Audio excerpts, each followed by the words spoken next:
લખતર ગામની તપસ્વી બાપુની દેરી પાછળ આવેલ મહિલાઓને નાહવા ધોવાના ઘાટમાં કચરાના ઢગલા મહિલાઓએ સરપંચને આડે હાથ લીધા। મહિલાઓ દ્વારા મહિલા સરપંચ પતિએ નાહવા ધોવાના ઘાટની સફાઈમાં ભ્રષ્ટાચાર કર્યાના આક્ષેપ કરવામાં આવ્યા। લખતર ગામમાં મહિલા સરપંચ દ્વારા ચાર્જ સંભાળ્યો ત્યારથી જ તેમના પતિ ગંગારામભાઈ પટેલ વહીવટ કરી રહ્યા છે। તેમની સામે મોટા પ્રમાણમાં ભ્રષ્ટાચાર કરવામાં આવી રહ્યાના આક્ષેપ કરવામાં આવી રહ્યા છે। લખતર ગામના જાગૃત નાગરિકો દ્વારા ઉચ્ચ અધિકારીઓને લેખિત રજૂઆત કરવામાં આવી રહી છે। સનિષ્ઠ અધિકારીઓ દ્વારા તપાસ કરવાના આદેશ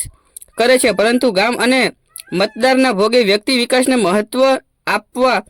આપતા ભારતીય જનતા પાર્ટીના ધારાસભ્ય, જિલ્લા ભાજપના હોદ્દેદારો, તાલુકા ભાજપના હોદ્દેદારો સહિત અન્ય જિલ્લાઓના હોદ્દેદારો ધારાસભ્ય લખતર ગ્રામના ભ્રષ્ટાચારને બચાવવા આકાશ પાતાળ એક કરી રહ્યા છે। ત્યારે લખતર તપસ્વી બાપુની દેરી પાછળ આવેલ મહિલાઓના નાહવા ધોવાના ઘાટમાં કચરાના ઢગલા હોય મહિલાઓએ ઉગ્ર ભાષામાં લખતર ગ્રામ પંચાયત સરપંચ તરીકે વહીવટકર્તાઓ સામે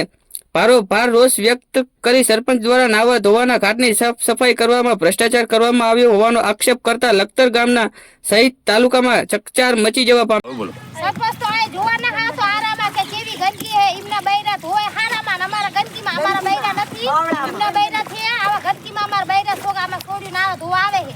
ઇમના આરા અસર ચોખા કરાવ્યા અને 5 બચ્ચા મરી ગયો હે 5 બકડિયા નખાઈ દીધા 5 બકડિયા નખા આરામાં ધોવા આવે હે ઉઠ્યા ખાઈ ગયો સરપંચ બની ગયો અમારા હાથ 5 ઘરે મરી ગયો હે અને પોર આવજો તારા નામના સાજ્યા આરામાં ધોવાતા વરસાદની એટલી ગંદકી થઈ હે 5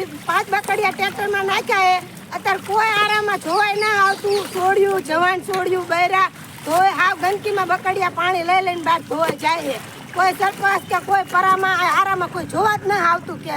બેનું કેટલી હેરાન થાય ધોવા માટે નાહવા માટે કે કોઈ જોવા ના આવતું કે હારું હાવ ગંદકી થઈ ગયો હોય।